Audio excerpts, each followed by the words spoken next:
Welcome to Rewatch and Rank. On this channel, we rewatch older TV shows, provide a summary and opinion on the episode before ranking each episode against each other. Today's episode is Charmed Season 2, Episode 22, Be Careful What You Wish For. The episode in a nutshell is just a brief reminder of exactly what happens within this episode. So we start the season finale with Phoebe's wound being tended to. She has hurt her ankle while they are fighting demons and ponders whether or not there is some bigger picture or point to what they do other than just an endless slog of good versus evil. And then, of course, we get a bit of a glimpse into. In this episode, they're called the Council, but I believe in future seasons they are the Triad, a council of 3 high-level demons who oversee things. Let's call it that. And anyways, they're meeting with a dragon warlock who is basically bidding for the chance to go after the charmed ones.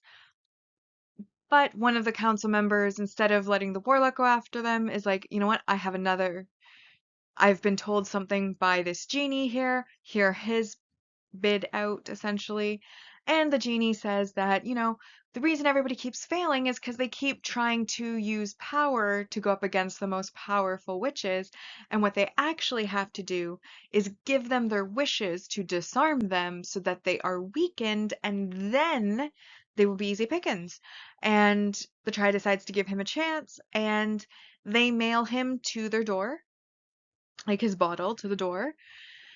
And of course, the sisters get the box, they open it. Phoebe comments on how dusty the bottle is and tries to wipe the dust off, and naturally out comes the genie. And at first, the girls are warned by Leo, genies are tricksters. They will twist the witch. Using the example of, if somebody wishes for a car, the next day their dad will die and they'll inherit the car. But obviously, that means there was a big consequence to it that they maybe didn't foresee. So the sisters are reluctant to wish and go about their lives trying to ignore the fact the genie is there. Phoebe, who is injured, is the one who basically is sent to look in the book to see if there's anything on genies and how to get rid of them without wishing. And Prue goes on a date. She goes on a date with a very boring guy. The genie possesses that guy and basically tells her, you know what, I know I'm not the right one for you. Why are you wasting your time with me? And, she kind of muses to herself that she doesn't know. She just feels like she still has to be out there dating. And she wishes that it could be like the first time. And he catches her in a wish. And he pops back over to Phoebe. Then we see Dan arriving in P3 and seeing that Piper's still with Leo, even though the last time that he had seen her, he had handed her unequivocal proof that Leo wasn't who he said he was and had died in 42, I think. Could be wrong on that. It was definitely in the 40s, though. Anywho, he is surprised to see that she is still with Leo and a little bit disappointed, if we're not lying and being honest. And, he storms out. She turns to Leo, thinking that they're alone in the club, and, says, like, I wish he would just move on with his life. And, of course, the genie was hiding over to the side and says, your wish, my command. Pops back to Phoebe. And then Phoebe accidentally, while talking about her powers and how she only has premonitions and how she'd love to have an active power, she doesn't say the words I wish, but in the conversation, the way that it's worded, it is clear that that is something that she wants, i.e. wishes for, so he takes it as a wish. He gains his freedom to leave his bottle and basically steals the power from the dragon warlock that he was competing with for the chance to end the charmed ones.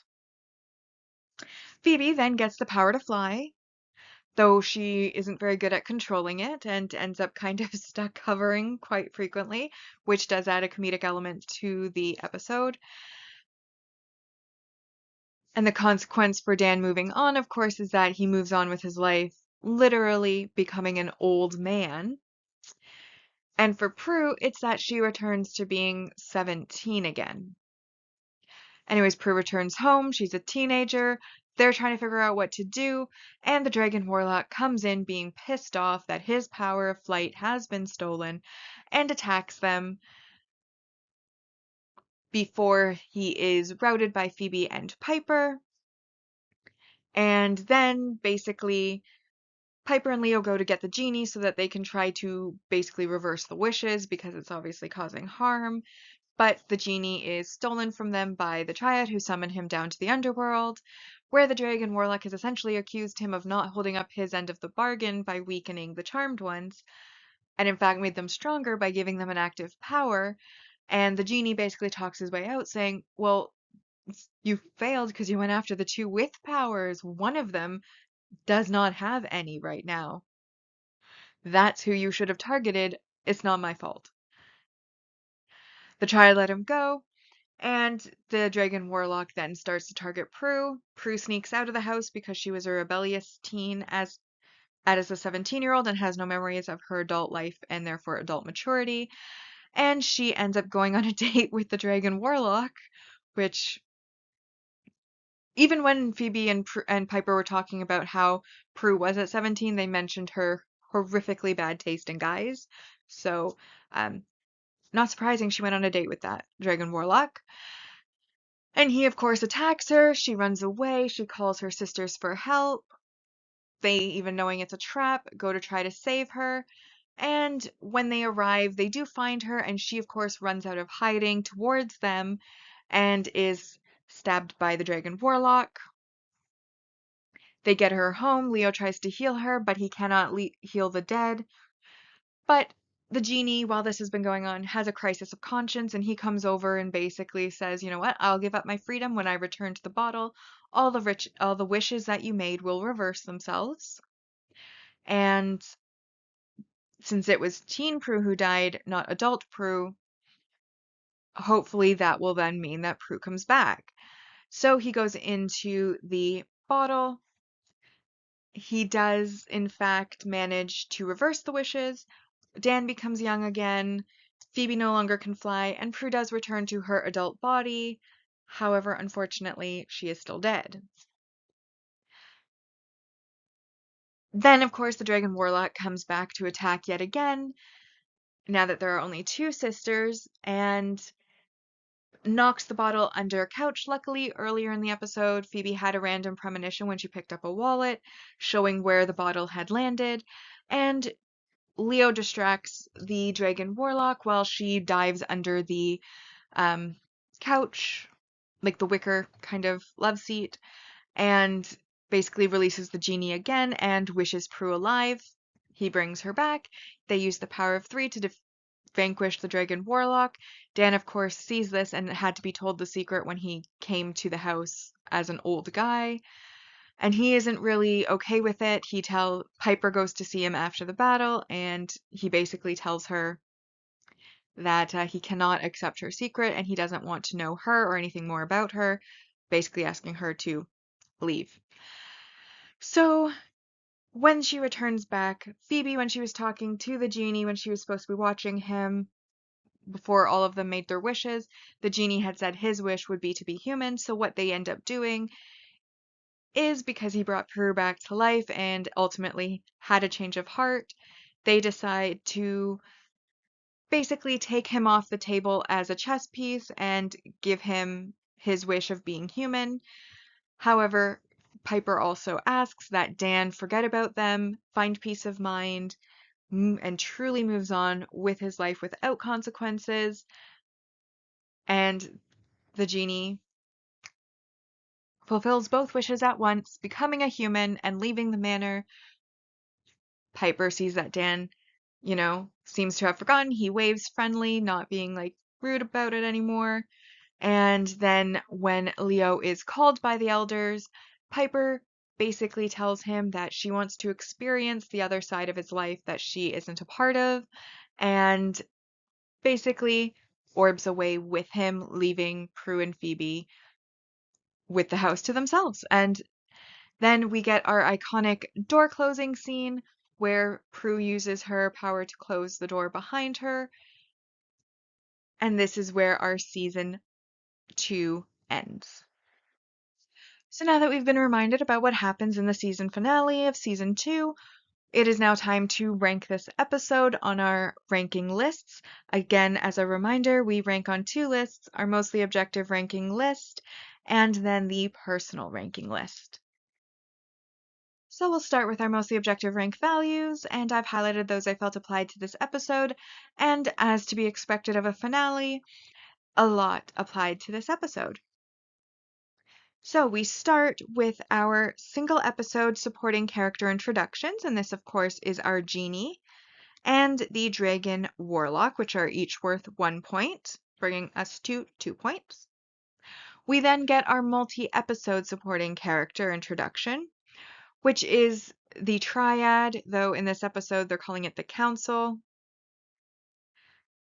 which, yes, I would say is a continuity error, so that is +2 for the introduction, but -4 for the continuity error because they do change the name in the next season from the council to the triad.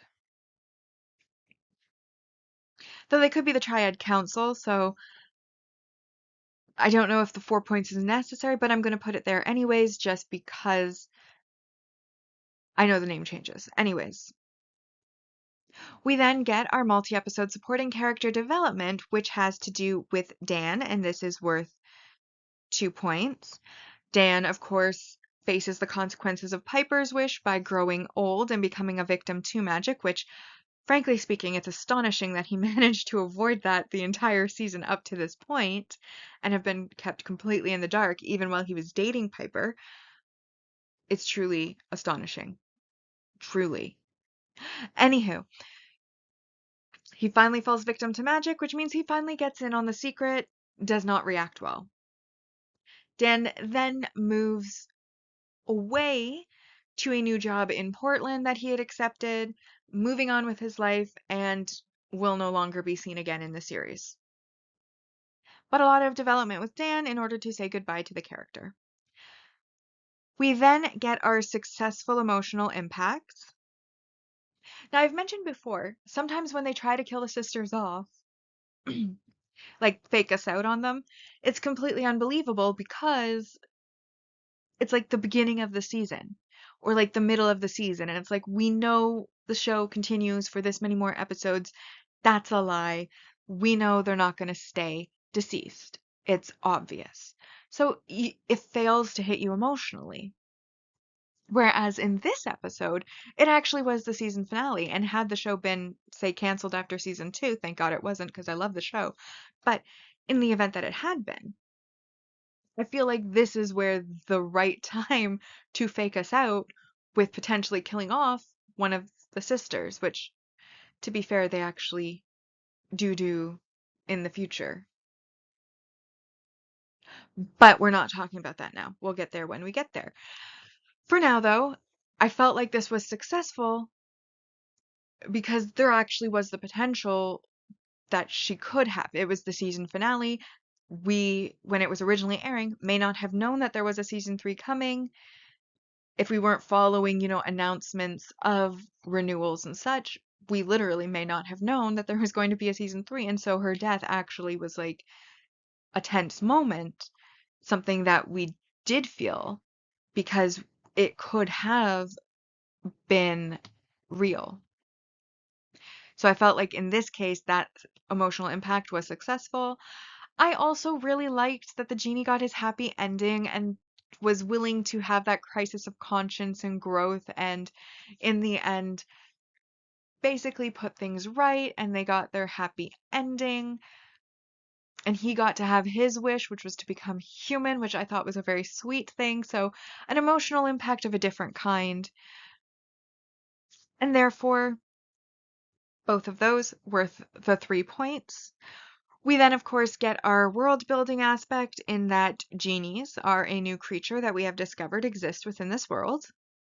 We also learned that they are tricksters who can twist wishes in order to achieve their own ends. We also learned that they, like ghosts, can possess people. Actually, I don't even know if ghosts can possess people. We haven't seen that yet. But yeah, they can take over people. He takes over Dick, Prue's date, in order to trick her into wishing, um, making her wish. So that is something that's not typical of genies, and I think is pretty unique for this series. I mean, I don't know if it's fully unique. I haven't seen every genie media that's ever existed, but in all the ones that I have seen to date, I have never seen a genie being able to possess someone other than this genie. So that's interesting too. And that's 4 points. We then get our main relationship development, which is, of course, Piper at the start of the episode kind of talks to Leo about how she really wants to know more about him, and that just knowing, like him telling her about it, isn't enough, that she actually wants to experience it with him, that she wants to be able to experience and meet the elders, etc., etc.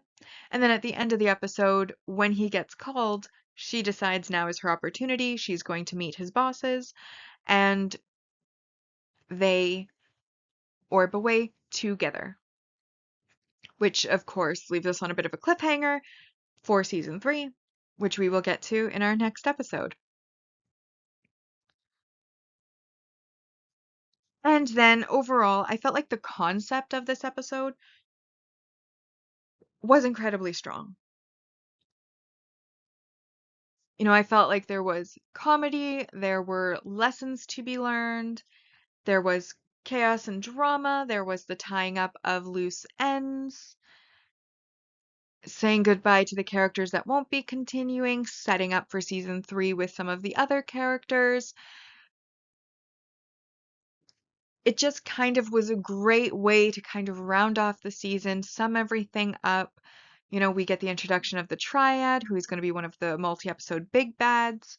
We get Piper getting to go off with Leo to meet the elders. We get, again, the lessons learned. We almost lose Prue, so we have all that tension. Then there's, of course, the comedic aspects. I'm starting to circle, so I'm just going to leave it there. However, that doesn't mean it was without negatives. Obviously, we have the continuity error with regards to the Triad's name. In this episode, they are referred to as the Council, but we know in future episodes, in the next season, really, that they will be referred to as the Triad. So that is who they are. Continuity error, yes. And a continuity error was -4, but we already deducted those points earlier. And then we also had the weak subplot concept. And with this, sometimes you know if for plot purposes why a decision is made. That does not mean you have to like it. Frankly speaking, Teen Prue was a bit annoying. And of course, she ends up dying, and the reason that they had to have her become Teen Prue was so that she would be without her powers, without her knowledge, without her maturity, be vulnerable, be able to be killed temporarily before reverting back to her adult self and killing the warlock. So I understand for plot purposes why she was made a teenager, but this is just kind of a gripe with the show overall. Their portrayal of teenagers is really horrible. Every single teenager is the most rotten, rebellious kind of teenager, borderline criminal teenagers. I mean, in The Fourth Sister, literally criminal behaviors were shown by that teenager. Prue was a horrible teenager who almost didn't make it to 18, as Piper says. You know, and then in future episodes, spoilers, there are a couple times where the sisters will revert to their teenage selves, and every single one of them was like a moody, rebellious, borderline criminal teenager. And I'm like, what about all the good teenagers out there? I was a good teenager. I have no representation in this show because, like, every single teenager that is shown in this show is shown to be absolutely rotten. It's horrible. And Prue, of course, was no exception. So because she was so annoying, I found that subplot kind of to be the one thing that really brought the show down for, like, the episode down for me. But even with that, we're still above 10, making this objectively a 10 out of 10 episode for the finale. And that now brings us to our definitive and final season 2 rankings on our mostly objective ranking list.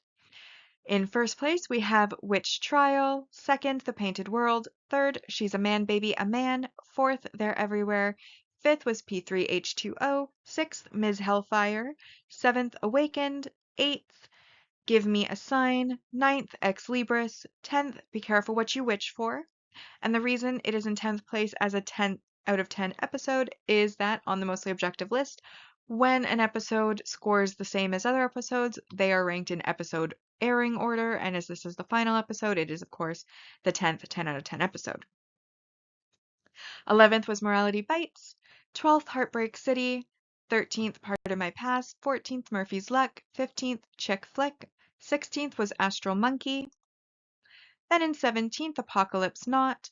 That Old Black Magic was 18th, 19th, Reckless Abandon, 20th, How to Make a Quilt Out of Americans, 21st, Animal Pragmatism, and then in 22nd, The Devil's Music. So overall, I liked the episode. I didn't think it was perfect, but I did really like it. I thought it was very good for the finale. Obviously, I love that once again we are foreshadowing flight as Phoebe's power. It's noted on several occasions that she kind of says, "Oh, I always thought I'd get to fly." In Morality Bites, we see that in addition to the lightning power that she never actually gets in the series, she also had levitation, which also foreshadows. Obviously, in this one, when she's given an active power through the wish, it is flight. So we see a foreshadowing that she is eventually going to get, like that it's hinted and basically reinforced that Phoebe wants to fly, will get to fly, should fly, all of that. And it brings up the question, was that always the plan, I wonder, for the character? And they were just waiting to have like the budget and the special effects capability to add it to multiple episodes before they gave her the power?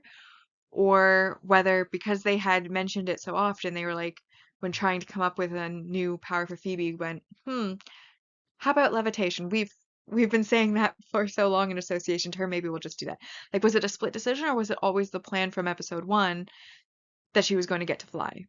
Or levitate, as it turns out. Anyways, brought up an interesting question for me. I felt like the genie was very good, and it looked like the actor really enjoyed his role as the genie. That is the vibe I got, which is what you want for a genie, to be jovial and comedic. There was also another moment of comedy with Phoebe flying outside of the window.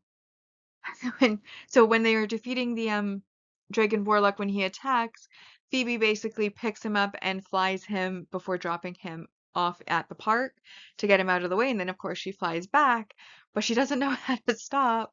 So you've got Piper and Leo standing at the book in the attic, and she's just flying past the window back and forth, and she's yelling for help. And Piper's like, "Do you hear that? I thought I heard something." But by the time she looks at the window, Phoebe's already past it, so she doesn't see her until eventually Phoebe comes crashing in through the window, which of course causes property damage. But I thought was one of the better comedic moments throughout the entire series. I loved that scene. I was laughing out loud. It was great. And when I say I'm laughing out loud, it actually means something. Because usually, if I find something amusing, I am one of those silently laughing people where it's like no sound comes out, but like just shoulders shaking, so you know I'm laughing. So when I actually do laugh out loud at something, it's because it was really funny. Like it really got me. And this one really got me. I loved it. And then, of course, I have to call out the fact that one of the triad members had that like famous yellow white snake that is in tons of things back in the day. Like I think Britney Spears did a show with the snake around her shoulders and it's in other TV shows. And anyways, one of the triads have the snake wrapped around it. And I think snakes are adorable.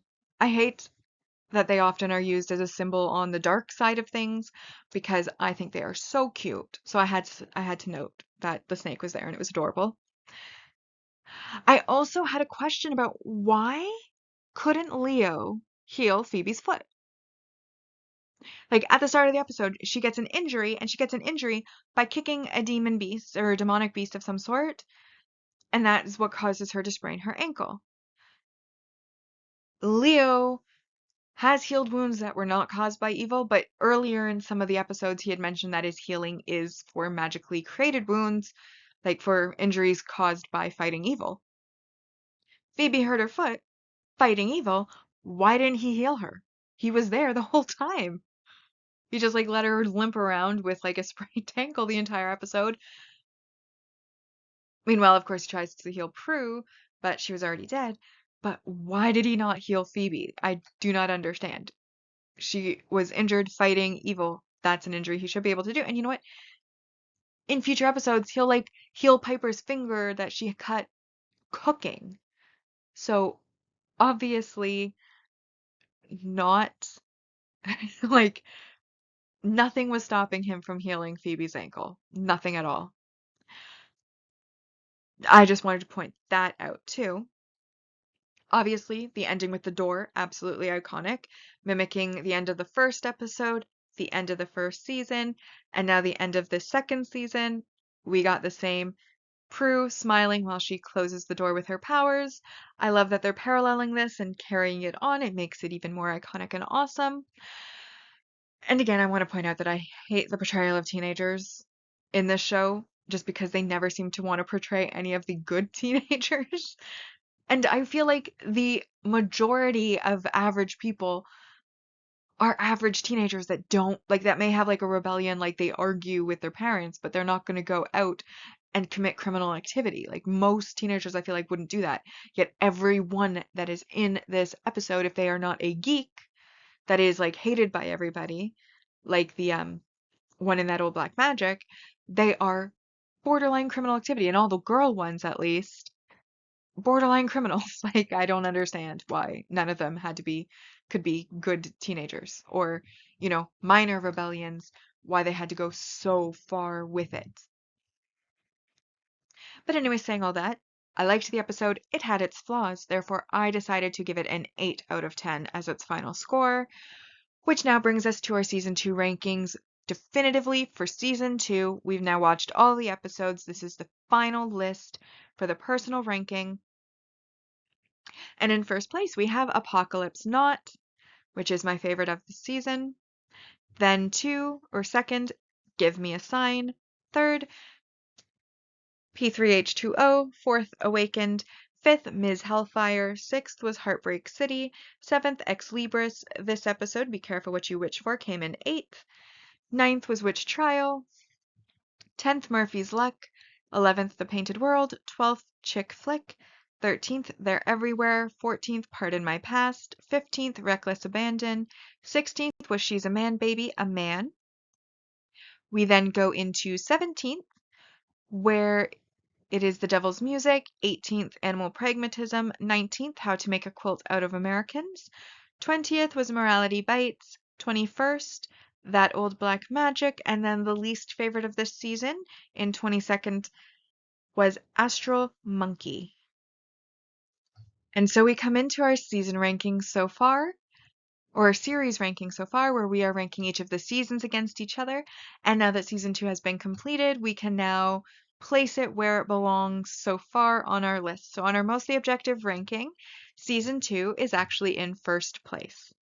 And it had a final season score of 75%, while season 1's final score was 73.18%. On our personal ranking side, season 1 still remains as the stronger season, and it ended at 71.50%. And season 2, unfortunately, personally, was not a favorite of mine and only ended with a score of 56.82%, which is still passing, but not as great as season 1. So it remains in second place so far. So with that, we've now rewatched and ranked Charmed Season 2, Episode 22, Be Careful What You Wish For. Like and subscribe if you'd like to, and I'll see you in the next episode where we start Season 3.